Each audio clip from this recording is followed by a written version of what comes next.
murder a liberator, but you can't murder liberation. You can murder a revolutionary, but you can't murder revolution.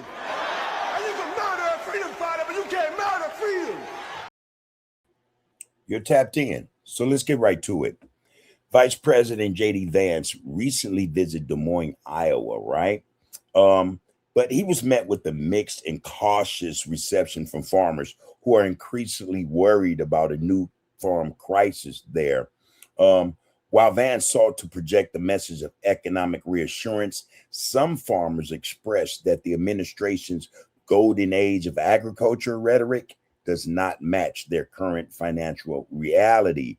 And you have to understand what's going on in the farmland across this country. Most farmers are in dire need of financial assistance. Some are actually going bankrupt. A lot is behind that. Most of it deals with tariffs, trade tariffs that Donald Trump applied to places like China, for instance. And China was a very big market for a lot of farmers here in the United States.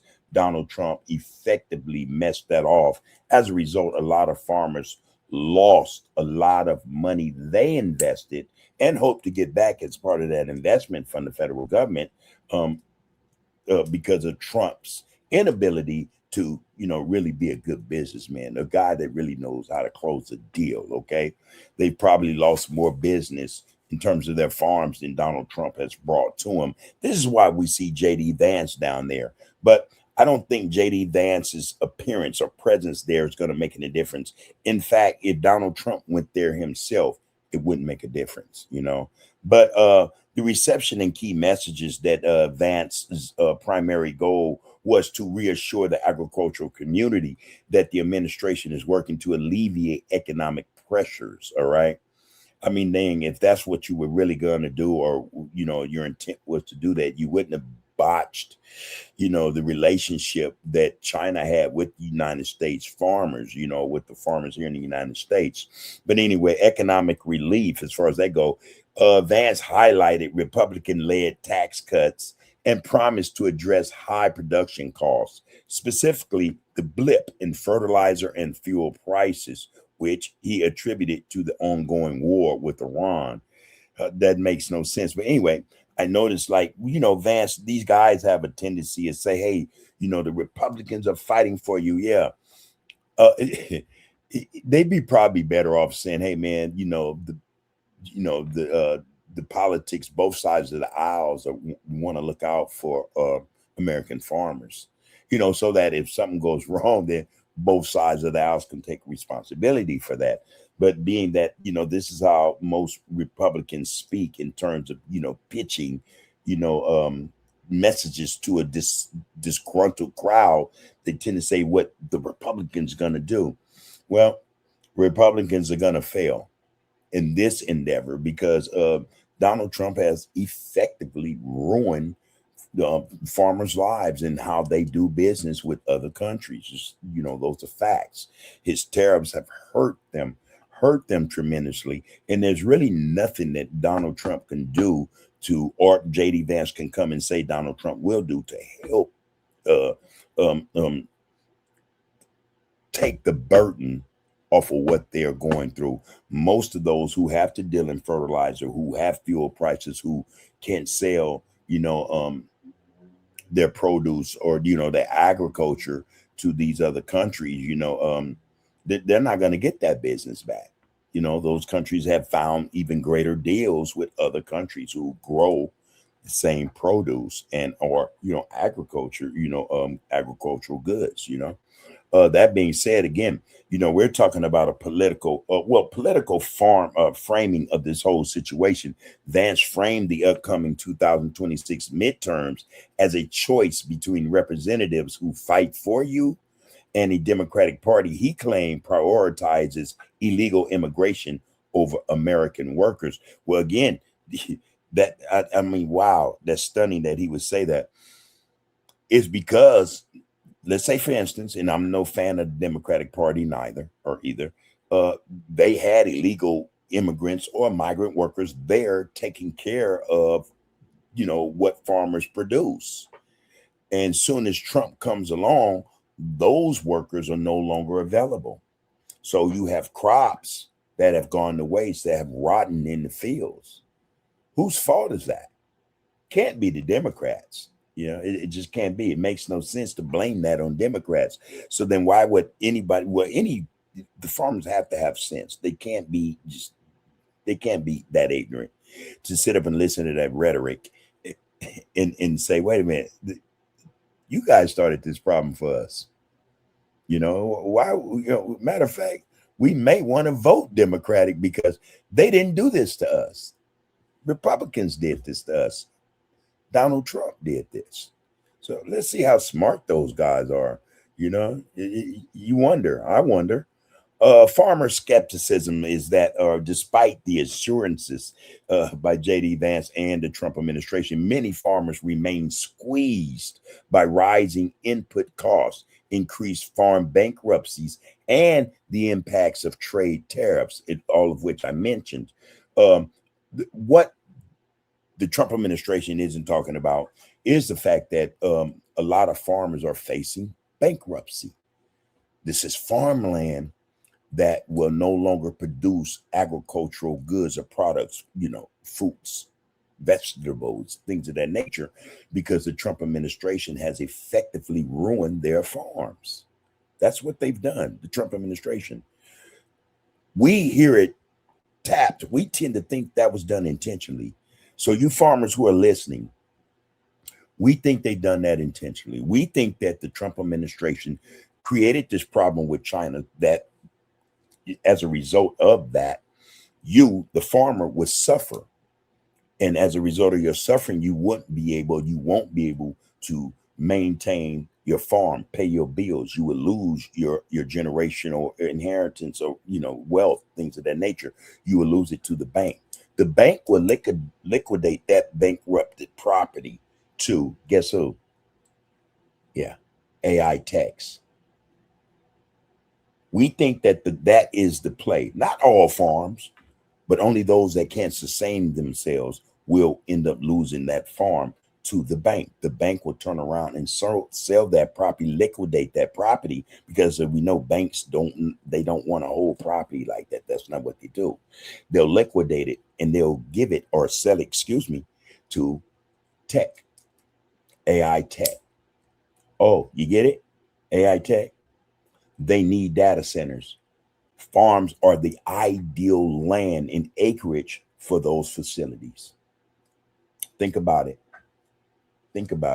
But anyway, so again, the farmer skepticism, it makes sense despite these assurances from J.D. Vance and their president, your president, Donald Trump. Many of you remain squeezed by rising input costs, increased farm bankruptcies, and the impacts of trade tariffs. Again, what he has done does not make any sense unless you really think about it. So the concerns over big tech and data centers, wow, a significant and growing source of tension for Iowa's rural communities is the expansion of AI data centers, which many farmers view as a threat to their land and resources. Okay, so land conversion. Farmers have raised alarms about productive farmland being acquired and converted into massive industrial server hubs, okay? Often backed by big tech firms with deep pockets that small family operations cannot outbid. All right? So the resource competition is that beyond the land loss, there's a deep concern regarding the strain these centers place on rural electrical grids and water supplies. So, clash with Trump's AI goals. This issue has created a political paradox as the administration's push to make the United States a leader in AI requires a very infrastructural or creates. Excuse me, I'm sorry about that. The U.S. is a leader or wants to be a leader in AI requires the very infrastructure, data centers that is now alienating some of Trump's most reliable rural voters. This is affecting part of his base. Now, and they help me with this. I do have a clip for you guys, and you need to see this. And again,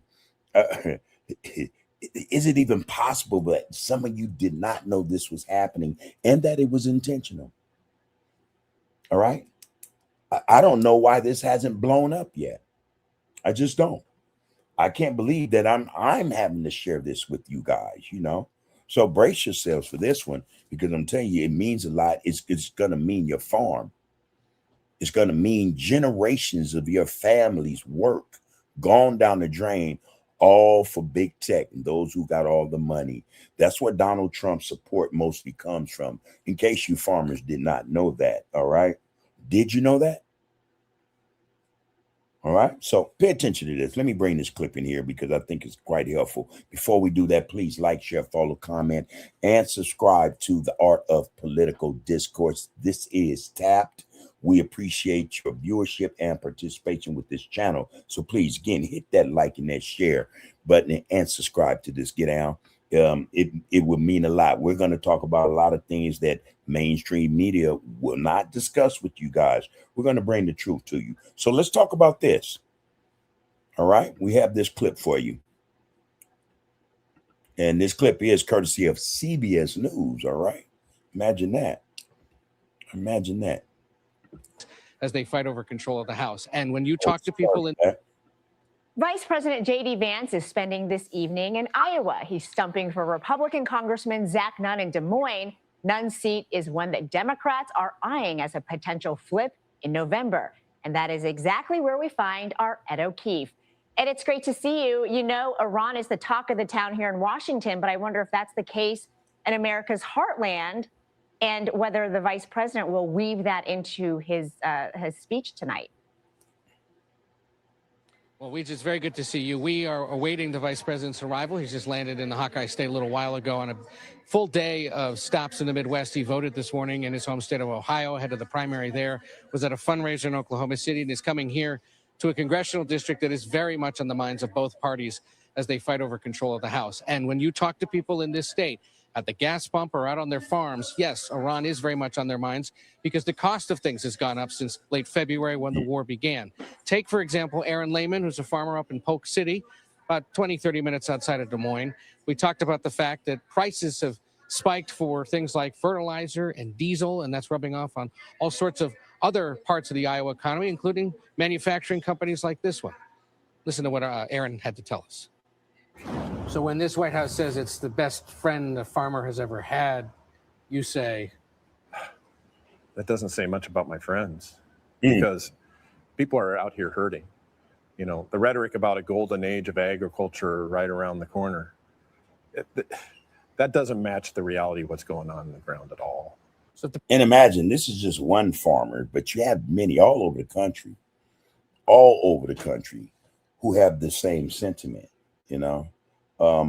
And there's going to come a time when you guys are going to be, you know, dropped off, you know, at the wayside, dumped at the wayside, and they're going to go after those who are going to help their program and have, you know, build up what they have in mind. Farms and farmers is not that.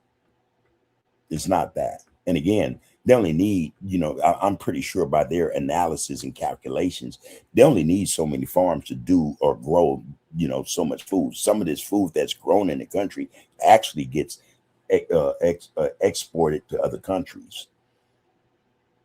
The play is for your land. And again, not all farms will go bankruptcy. They're not going to let that happen. But those that cannot sustain themselves, like this guy here, maybe, going to lose their farm. They're going to go bankrupt. The bank's going to sell that land to AI developers. That's the play.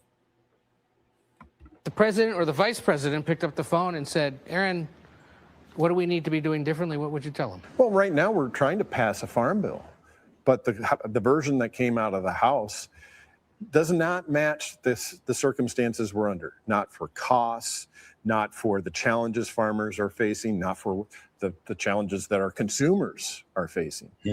It is outdated before it even gets passed. So pass a farm bill that reflects current conditions. We are expecting the vice president to talk a bit about what it is the administration is doing to help farmers and manufacturing companies in this state when he speaks in a little bit. But based on our conversation with Aaron, he's got a lot of convincing to do, Ouija.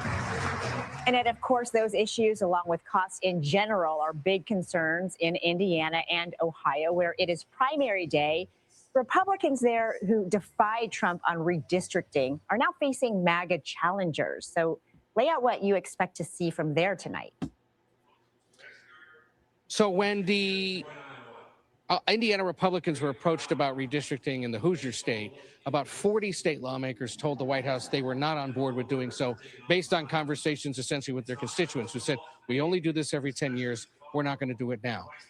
8 of those 40 are on the ballot today in primaries, and they're being challenged by candidates backed by the White House and Trump-aligned groups spending millions of dollars against them in what would otherwise be sleepy contests. One of those state senators who told again, just so that you, the viewer, understands who those Trump-backed groups are, we're talking about PACs. We're talking about the AIPAC. We're talking about J Street. We're talking about Israeli lobbies that support Trump. Most of the money backing Trump is from Israeli lobbies. You know, most of AI techs are ran by those who support the Israeli regime in Israel. All right, so pay attention. You farmers who are up against it, you're not up against Donald Trump. You're up against Israelis in another country who have ideas. Those who support Israel, another country, who have all the money here, who want to push the ideal of big tech.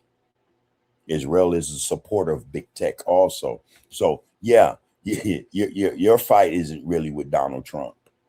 You know, Republicans, just like Democrats, are bought and paid for by lobbies that have no interest in the American people or America being first. the White House know is Spencer Deary. Listen to why he said redistricting is something they shouldn't do in Indiana. Take us back to when the White House first broached the idea of having legislators in Indiana redraw the map, and what their argument was, and why you ultimately decided you just couldn't support that idea. Yeah.